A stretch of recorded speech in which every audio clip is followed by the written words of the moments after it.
I do music for a wide assortment of things, everywhere from TV shows and commercials to movies to video games. Though I would say that my main focus and passion is working with rappers and doing kind of hip-hop in the more like underground, abstract world of artists.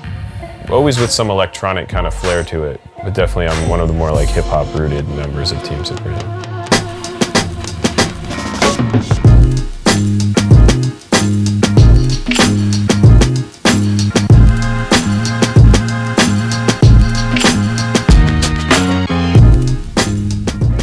A lot of times when people have recording sessions, they look at it as something that you're gonna have the whole thing in your song. Like you have a bass player come and play bass on your song or guitar player. But I'll have my friends come over and jam with the idea that we're gonna sample it as if it was a record.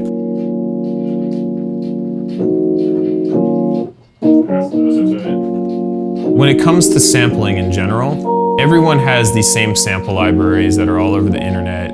So doing these sessions with my friends and viewing all these live recordings as samples that I then chop up gives my music real tone and texture that kind of contributes to create something that's unique and special. I should have said it. Cool.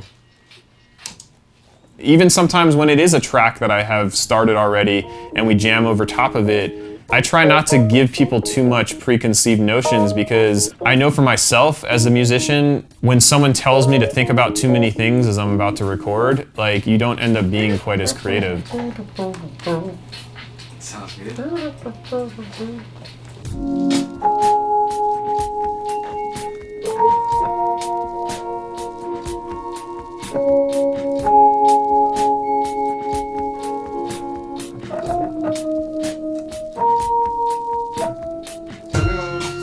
So go to E flat to E. Really?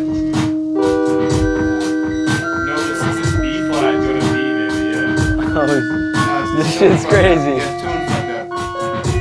It seems like F shit. Yeah. I often try to capture that vibe of if we were just all having fun on the couch at a party. When you present a situation where they're just genuinely having a good time, that's when people loosen up, and that's when those magical moments happen. Yeah.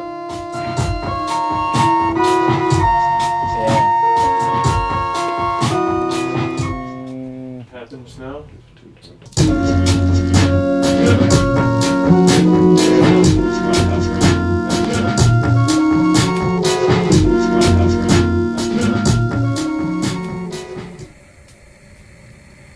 I don't have a specific strategy of how I approach things after the fact, but after everyone goes home, I do let things rest a little bit. So after a time, I'll normally come back to the session and load it up. And the first thing I like to do is really just listen to everything all the way through the whole parts. Sometimes whatever that initial spark was that we were originally going for, maybe I abandon that completely and then use the audio in a completely different way. Maybe I take a kind of happy chord progression, but by adding the right bass notes, it puts some of them into a minor mode. Or maybe I pitch everything down and realize that when I just slow it down a little bit, it sounds even cooler. I might end up starting a whole new song, and that's another thing that I love about doing these recording sessions is that they often don't result in just one song, they kind of multiply because there's more and more little ideas, and then that idea brings you on another tangent, and then you start pulling in stems from a whole different recording jam that we did, and before you know it, you have like 3 or 4 beats all using this palette of sounds that we recorded on a certain day. So to me, this approach of having my friends come over and jam and then sampling that, it just makes sense to me. It's like a sonic playground to work on my stuff. And over the years, you really build up this huge library of samples that are your own. Oh, that's sick.